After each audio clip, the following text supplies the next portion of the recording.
el pastor Mauricio Sánchez Escort. Esperamos que este mensaje sea de bendición para tu vida. Para conocer más, visita nuestro sitio en internet www.iglesiavea.com. Gracias por escucharnos. Gloria al Señor. Sí, dele un aplauso al Señor. Estamos gozosos. Dice la Escritura que el gozo del Señor es nuestra fortaleza. No tengas miedo. No tengas miedo es la enseñanza que Jesús más repitió a lo largo de su carrera ministerial. Jesús enseñó más sobre no tener miedo que sobre cualquier otra cosa.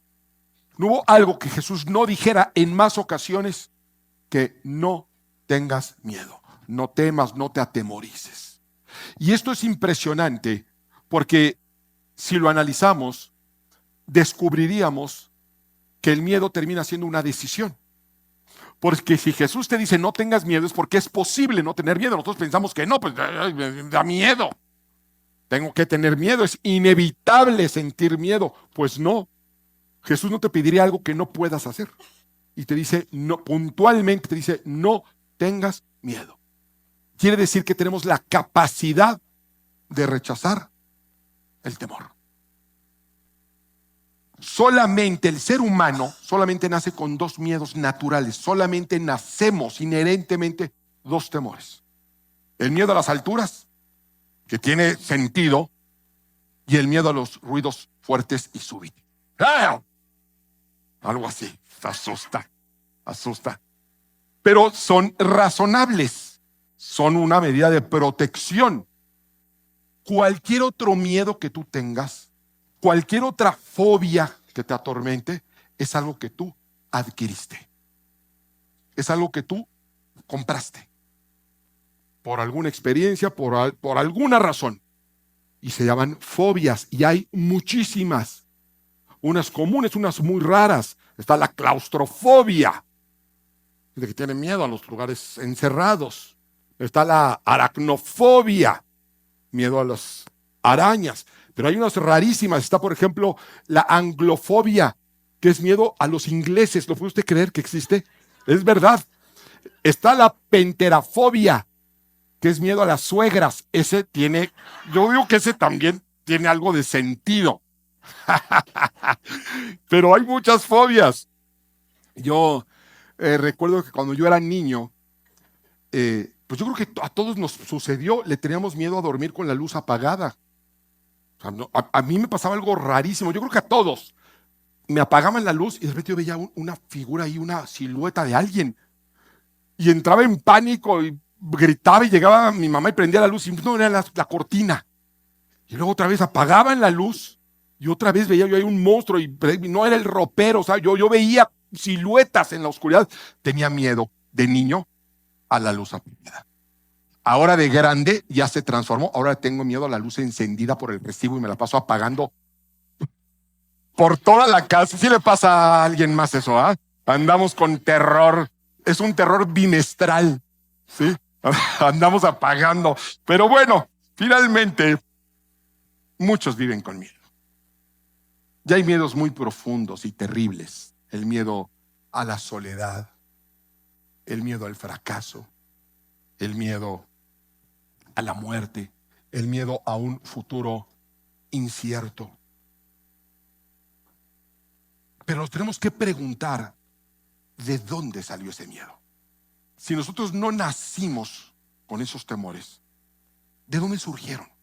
¿Por qué los tenemos? ¿Quién los provocó? Y te puedo asegurar que no vienen de parte de Dios.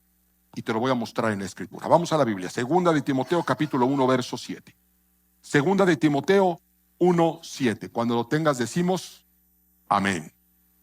Porque no nos ha dado Dios espíritu de ¿qué? De cobardía. Otras versiones dicen espíritu de temor. Dios no nos ha dado un espíritu de cobardía, sino de poder, amor y de dominio propio. Pero pon atención, el temor es un espíritu. Dios no nos dio un espíritu, de cobardía. No nos dio un espíritu de temor. El temor es algo que se maneja en la esfera espiritual. Y nosotros no deberíamos de tener ese espíritu. No viene de parte de Dios. Los miedos se aprenden, se contagian e incluso se heredan. Deuteronomio capítulo 30, verso 18. Ya vimos que Jesús nos dijo: no tengas miedo, decide no temer.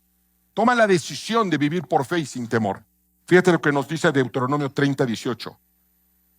A los cielos y a la tierra llamo por testigos hoy contra vosotros, que os he puesto delante la vida y la muerte, la bendición y la maldición. Elige, escoge pues la vida para que vivas tú y tu descendencia. Nuestras decisiones no solamente nos afectan a nosotros, sino afectan a nuestra generación, afectan a nuestra descendencia. Así que si tú decides vivir con temor, estás afectándote, no solamente tú, estás afectando a toda una generación.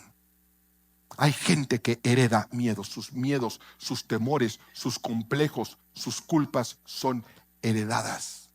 Y ese es un espíritu de temor. Así que es importante entender la gravedad de vivir con miedo, porque si vives con miedo, decides desde el temor, decides desde el miedo. Y el miedo nunca va a ser un buen lugar, nunca va a ser una buena base para tomar decisiones, mucho menos durante las crisis, mucho menos durante las tormentas de la vida. Tomar una decisión desde el temor nos va a llevar a la catástrofe. Por eso es que vemos personas que por miedo comprometen sus principios, que por miedo aceptan trabajos que los llevan a la esclavitud, que por miedo soportan abusos, que por miedo se mantienen en relaciones tóxicas y destructivas, porque deciden desde el temor. Cuando la Biblia nos habla vivir de una manera distinta, fíjense, el apóstol Pedro fue un hombre que por miedo se hundió literalmente se hundió. Negó a Jesús por miedo también, pero finalmente se levantó. Y fíjate el legado que él deja. Primera de Pedro capítulo 5, versos 6 y 9. Un hombre que sabe lo que es hundirse por el temor y conoció las consecuencias de decidir y actuar desde el miedo. Y fíjense la instrucción para la iglesia: humíllense pues bajo la poderosa mano de Dios para que Él los exalte a su debido tiempo.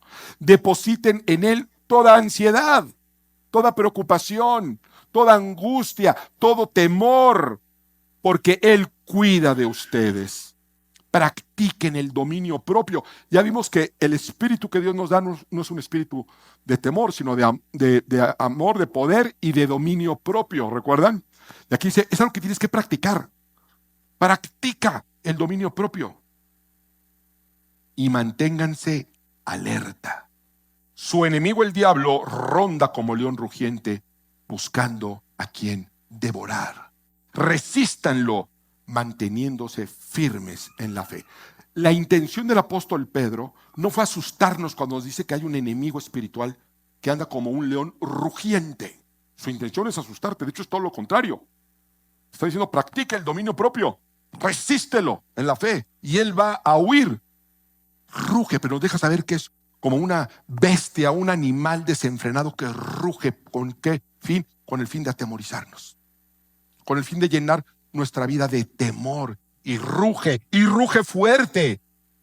Y su sonido suena a: te vas a quedar sola, vas a fracasar, no vales nada. Y por esos rugidos hay gente que no decide correctamente. Hay gente que está estancada, hay gente que no emprende por miedo al fracaso. Pero en medio de esos rugidos, Dios no ruge, Dios susurra. Y te dice suavemente y con toda tranquilidad y con una voz calma, te dice: no tengas miedo. No tengas miedo. ¿Sabes por qué ruge el enemigo? Dice, anda como buscando, no te tiene identificado. Él ruge para asustar y ruge porque está lejos. Dios susurra porque está cerca de ti, porque lo puedes escuchar. Esa es la diferencia entre un susurro y un rugido, la distancia. Y hay muchas historias en la Biblia que nos pueden ilustrar de una manera maravillosa las nefastas consecuencias del temor, porque interfieren directamente con la fe. Y al interferir con la fe, interfieren con el plan de Dios para tu vida. Todos conocemos la historia de Moisés. Vamos a ver qué nos arroja la Escritura. Moisés, un bebé que nace con un propósito: liberar al pueblo de la esclavitud en Egipto. Pero ¿qué hace el enemigo, el león? Inmediatamente ruge muerte y peligro y empieza a buscarlo para detener el plan de Dios para su vida. Ese bebé está protegido y llega al extremo de empezar a matar bebés. Faraón, que realmente su intención no era matar a todos los bebés, su intención era matar a Moisés, no del faraón, sino del espíritu de temor que había detrás de Faraón, porque Faraón tenía temor porque los hebreos se estaban multiplicando. Y por temor origina una masacre. Detrás de esto, ¿quién estaba? El diablo. ¿Con qué propósito? Matar a Moisés. Y empiezan a arrojar a los bebés al Nilo. Y fíjense qué ironía. Cuando la mamá de Moisés ya no lo puede proteger más, lo pone en una canastilla y lo avienta al mismo río donde se aventaban a los bebés, a ese mismo río infestado por cocodrilo. Pero la mamá sabía que el favor de Dios estaba sobre Moisés y lo puso en el lugar más peligroso posible. Y ese río lo llevó a la protección. Lo llevó al plan de Dios, al palacio mismo del faraón, y le dio gracia. La hija del faraón se enamora de ese bebé y lo adopta como su propio hijo. Y ahora ese bebé hebreo que estaba siendo perseguido por el faraón termina siendo criado por el faraón en el palacio del faraón, y se convierte en un príncipe de Egipto. Pero en un momento comete un error, mata a un egipcio y luego va a tener una discusión con otro hebreo, y ahí es donde quiero que leamos, ¿sí? Vamos a Éxodo capítulo 2, verso 14, donde él está mediando y eso le responde un hebreo. Éxodo 2:14, ¿sí lo tienen? Y él respondió: ¿quién te ha puesto a ti por príncipe y juez sobre nosotros? ¿Piensas matarme como mataste al egipcio? Entonces Moisés tuvo miedo y dijo: ciertamente esto ha sido descubierto. ¿Y qué hizo el miedo en la vida de Moisés? Bueno, prácticamente destruirla. Porque ahora Moisés va a huir al desierto por miedo. El poder de Dios lo había sostenido sobrenaturalmente, lo había librado de peligro de muerte, lo había introducido al palacio egipcio, donde él tenía un propósito. Dios tenía un propósito: liberar a los esclavos. Y él ya tenía una posición de poder, pero el miedo lo sacó del palacio, lo sacó de la posición que tenía y lo envió a la nada, al despropósito, al desierto. Eso es lo que hace el miedo. Nos envía al despropósito y al desierto. Y en una ocasión, conocemos la historia, está Moisés años perdidos, años en el desierto, alejados del proyecto que Dios realmente tenía para su vida. Y dice la Escritura que ve una zarza ardiendo. Se acerca y Dios le va a hablar y le va a revelar el propósito que tiene para él. Y Moisés, en lugar de alegrarse y en lugar de abrazar esa promesa, siente miedo. Vamos a leerlo. Éxodo capítulo 3, verso 11. Fíjense, es la respuesta de Moisés a Dios después de que recibe una promesa y un encargo extraordinario. Entonces Moisés respondió a Dios: ¿quién soy yo para que vaya a Faraón y saque de Egipto a los hijos de Israel? ¿Quién soy yo? Si yo soy un pastorcito fracasado, yo soy uno que ya perdió todo, trabajo para mi suegro, me paga re mal, vivo muy pobremente. ¿Quién soy yo? ¿Quién soy yo? Y todavía Dios le responde: ve, porque yo estaré contigo. Ve, porque yo estaré contigo. ¿No sería eso suficiente? El problema aquí no es quién es Moisés, sino quién lo está enviando. Y él, en lugar de poner la mirada en la promesa de Dios, la pone en él. Y dice, ¿quién soy yo? Dice, no, pues tú nadie, pero yo soy el Todopoderoso, yo te estoy enviando, yo te estoy dando esta misión. No es quién soy yo, sino quién te envía. Y le está diciendo, ve porque yo estaré contigo. Ya con eso se acababa la discusión. Pero no. Éxodo 4. Entonces Moisés respondió diciendo, he aquí que ellos no me creerán, ni oirán mi voz, porque dirán, no te ha parecido Jehová. Y Jehová dijo, ¿qué es eso que tienes en tu mano? Y él respondió, una vara. Él le dijo, échala en tierra. Y él la echó en tierra y se hizo una culebra y Moisés huía de ella. O sea, muy valiente no era Moisés. Pero además era un poco irracional, porque imagínate, Dios le está diciendo, ve. Ay, pues ¿yo quién soy? No, pues pero yo te estoy enviando. Yo soy el que soy. Yo te estoy enviando. Vas bajo mi cobertura. Pues sí, pero no me van a creer. Bueno, hagamos un milagro. Avienta el báculo. ¡Fum! Una serpiente. Dice que huía de ella. ¡Ah! ¡Ah! Corriendo. O sea, ¿qué pensaba que iba a pasar? Que la serpiente lo iba a morder y lo iba a envenenar y se iba a morir cuando Dios lo está encomendando a algo. Tenía miedo y no termina ahí, ¿sí? Sigue insistiendo. Éxodo 4:10. Señor, yo nunca me he distinguido por mi facilidad de palabra. O sea, no puedo, soy incapaz. Es lo que está diciendo. Primero, ¿yo quién soy? Luego, no me van a creer. Pero no, bueno, pues sí, pero yo no soy la persona adecuada. Yo nunca he tenido facilidad de palabra, objetó Moisés. Y esto no es algo que haya comenzado ayer, ni anteayer, ni hoy que te diriges a este servidor tuyo. Francamente, me cuesta mucho trabajo hablar. O sea, era miedoso Moisés, pero terco, pero terquito. ¿Y quién te puso la boca? ¿Quién le puso la boca al hombre? Le respondió el Señor. ¿Acaso no soy yo el Señor quien lo hace sordo o mudo, quien le da la vista o se la quita? Anda, ponte en marcha, que yo te ayudaré a hablar y te diré lo que debas decir. ¿Y si crees que termino ahí? No. Señor, insistió Moisés, te ruego que envíes a alguna otra persona. Entonces el Señor ardió en ira contra Moisés y le dijo, fíjate qué bueno es nuestro Dios. Bueno, a mí ya me puso de malas Moisés.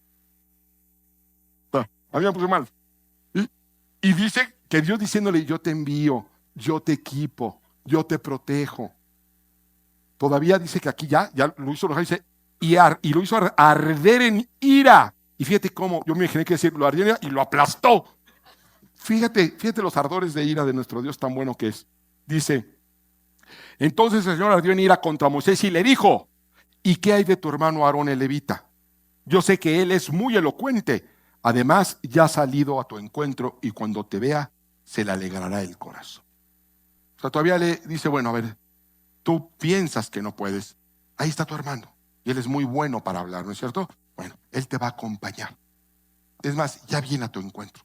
Dios ya sabía, ya conocía el corazón y la terquedad de Moisés, que estaba lleno de temor. Él tenía miedo de ir. Al grado que dice, pero es que yo no puedo hablar, yo tengo problemas de habla. Otras versiones dicen que era tartamudo, que era un tartamudo muy severo. Así es como él se veía. Pero fíjate nada más lo que el miedo hace en un corazón. Así se veía Moisés, incapaz, inútil, no sabía hablar, no podía hablar. Fíjate lo que la Biblia nos revela de él. Vamos a Hechos capítulo 7, verso 20. Esta es la realidad. La otra era la realidad desde los anteojos del miedo. Esta es la realidad a través del Espíritu Santo. Hechos 7, 20.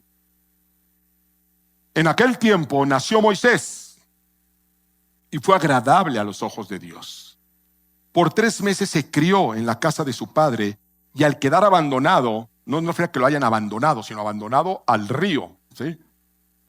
La hija del faraón lo adoptó y lo crió como su propio hijo. Atención. Así Moisés fue instruido en toda la sabiduría de los egipcios y era poderoso en palabra y en obra. Esa era la realidad. Y él decía, no, yo no puedo hablar, no, yo no puedo nada. Cuando Dios lo había equipado desde su nacimiento, tenía el favor de Dios. Dios lo había hecho poderoso en la sabiduría de los egipcios, y era poderoso, dice, en palabra. Pero él no se veía así. Y tú te puedes sorprender de Moisés, pero nosotros estamos igual que Moisés. Estamos peor que Moisés. Porque nosotros ya tenemos la historia de Moisés y tenemos toda la historia bíblica y toda la revelación bíblica. Estamos peor. Porque ¿sabes qué? Nosotros también vivimos llenos de miedo y de culpa y de complejos que nos mantienen estancados. Cuando Dios nos ha dicho también, Efesios 2:10, porque somos hechura suya, creados en Cristo Jesús para buenas obras, las cuales Él preparó de antemano para que anduviésemos en ellas. Pero nosotros seguimos, yo no puedo, no tengo con qué, no tengo los recursos, no tengo el conocimiento, no tengo la preparación, no tuve los estudios. Y estamos peor que Moisés. Estamos mucho peor que Moisés. Tú vas a tener que decidir si le haces caso a las noticias o le haces caso a Dios. Si corres de la serpiente o abrazas las promesas que tienes de Dios. Porque Dios ya te dijo que estás equipado desde antes de nacer. Dios nos equipó desde antes de nacer. Efesios 2:10. Lo repito, porque somos hechura suya, creados en Cristo Jesús para buenas obras, las cuales Él preparó de antemano para que anduviésemos, para que caminásemos en ellas, en esas buenas obras. Así que estamos como Moisés. Tú vas a tener que decidir hoy si tu vida la encaminas y decides desde tu enfermedad o desde la promesa de Dios. Si vas a fincar la dirección de tu destino por lo que dicen los supuestos expertos o por lo que dice el Todopoderoso, que nunca ha mentido. Es una decisión que tú tienes que tomar. Y puedes decir, pero es que el peligro es real, mi necesidad es real, mi enfermedad es real, mi problema es real. Dios también es real. Dios también es real. Y te está hablando. Y dice Romanos 8:15, y ustedes no recibieron un espíritu que de nuevo los esclavice al mundo, al miedo. Sí dice así, ¿verdad? No recibimos un espíritu para que otra vez vivamos esclavizados del miedo, sino el espíritu que los adopta como hijos y les permite clamar, Abba, Padre. ¿Sabes cuál es el único temor que deberíamos de tener? El temor de no andar en el propósito para el cual fuimos criados. Eso es lo que a mí me da temor. No andar cada día en el increíble propósito por el cual Dios me tiene y me trajo a esta tierra. De hecho, como hablábamos hace unos momentos, cuando nosotros nacimos con dos miedos naturales. El de los ruidos fuertes y súbitos y el de las alturas. Todo lo demás, tú te hiciste de él. Cuando naciste espiritualmente, ¿quién de aquí ha nacido de nuevo? Bueno, Dios te procuró un temor más.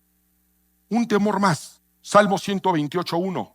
Dichosos todos los que temen al Señor, los que van por sus caminos. Dice Proverbios 1:7, el principio de la sabiduría es el temor de Jehová. Y hay quien dice, bueno, sí, pero en el sentido de respeto, sí, en un sentido sí, es un temor reverente, pero por eso usaron la palabra temor, pues no era tan fácil poner respeto. Hay que tener temor de no andar en los caminos de Dios. Hay que tener temor de no contar con el apoyo y el respaldo del Señor de acuerdo a sus propósitos, porque Dios siempre va a estar ahí, siempre.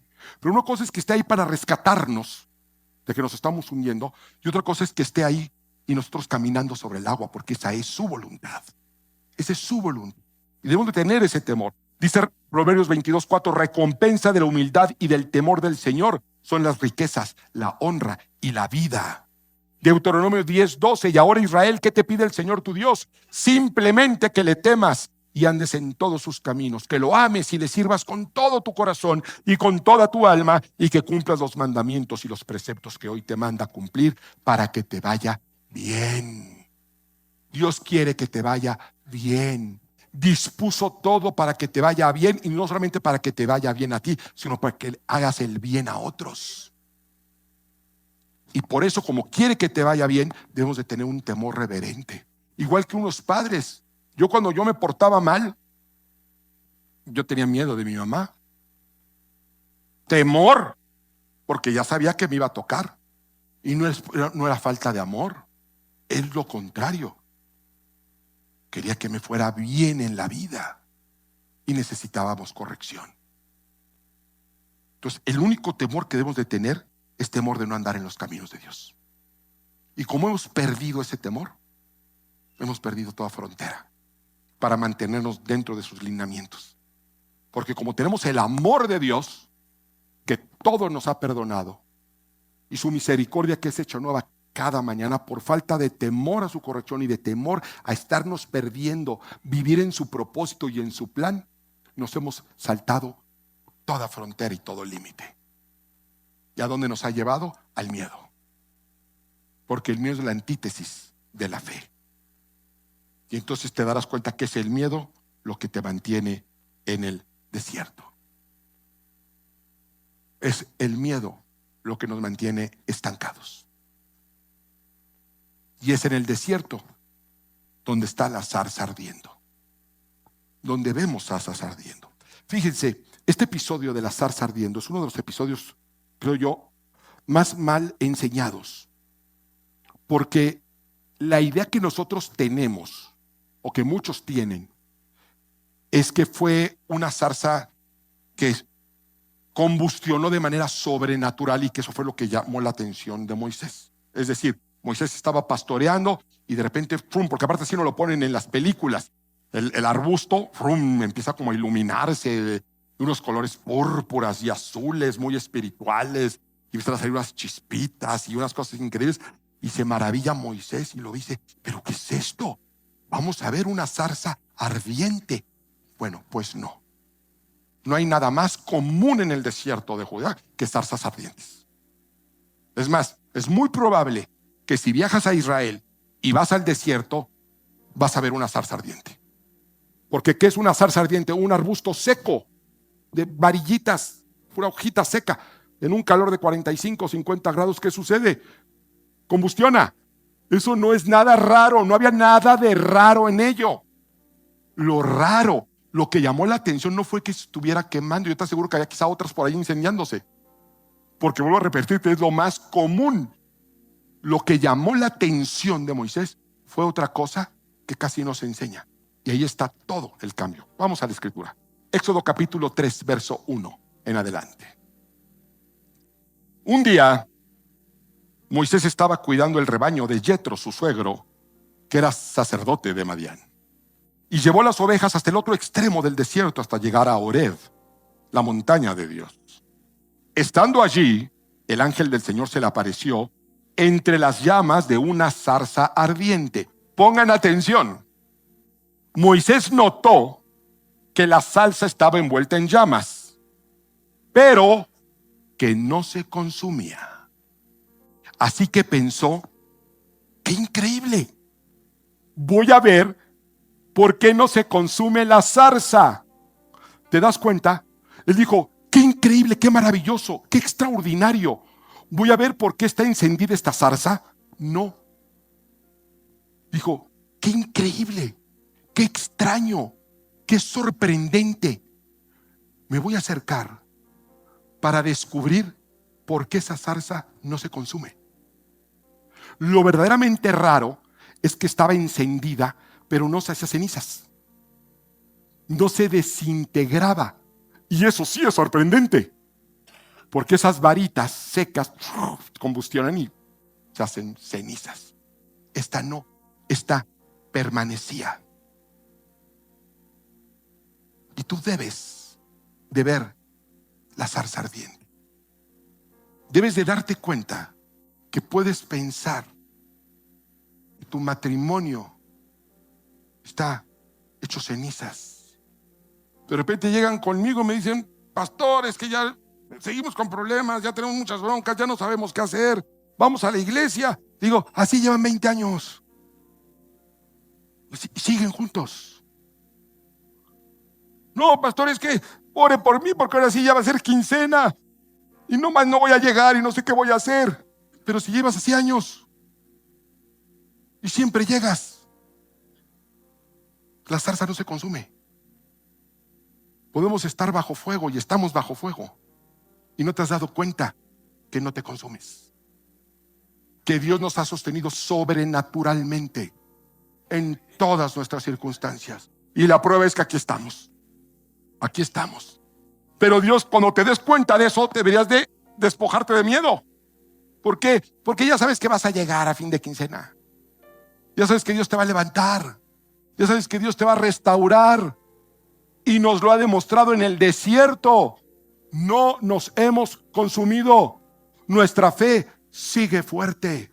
Nuestra esperanza sigue firme. Ardemos, estamos rodeados de dificultades, estamos rodeados de problemas que a otros ya los hicieron polvo. Pero de alguna manera nosotros seguimos aquí. Te sigues levantando, sigues viniendo a recibir palabra de Dios. ¿No te das cuenta que Dios te ha sostenido sobrenaturalmente en tu tragedia, en tu tristeza, en tu dolor, en tu enfermedad, en tu divorcio, en tu problema legal, en tu escasez? La zarza no se consume. No se consume. La zarza no se consume. Y cuando te acercas, Dios te va a revelar: sal de aquí, ¿qué estás haciendo? Aquí es el miedo lo que te tiene aquí. Es el miedo lo que te tiene aquí. Hay que ser como Moisés. Ver de cerca y darte cuenta con que el fuego, aunque la angustia es real, no nos consumimos. Nuestra familia pasa por fuego, pero aquí estamos. Puede ser que hoy vengas solo, pero aquí sigues. Cuando has visto que muchos otros ya han claudicado, que muchos otros han vuelto cenizas y recuerdos, nosotros seguimos de pie porque es el Todopoderoso quien nos ha sostenido. Pero es tiempo de dejar el miedo. Dios te está hablando hoy para darte cuenta qué sorprendente es que sigamos de pie. Qué sorprendente es que sigamos llenos de confianza y de fe. Y ahora que te das cuenta del milagro, dice, ya empieza a decidir, pero ya no desde el temor. Ya no sé que no, es que yo no puedo hablar, no, pues que yo no tengo, es que yo no sé qué sí. Y sigue el propósito que yo tengo para ti. La zarza no se consume. Llevas años ardiendo. Y aquí sigues. Pero es tiempo de dejar el miedo. Y si te acercas bien a tu situación personal,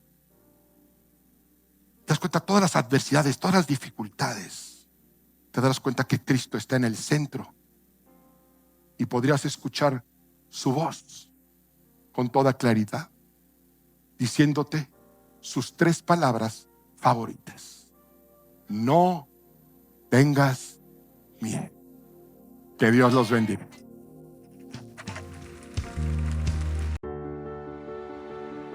Gracias por acompañarnos en esta predicación inspiradora del pastor Mauricio Sánchez Scott. Esperamos que esta palabra haya tocado tu vida y te acerque más a una relación auténtica con Dios. Te invitamos a seguir compartiendo este camino espiritual con nosotros. No olvides suscribirte a este canal, activar la campanita para recibir notificaciones de nuevos mensajes y compartir este contenido para bendecir a más personas. Recuerda, Dios tiene planes perfectos para tu vida. Que el Señor te bendiga grandemente y hasta la próxima.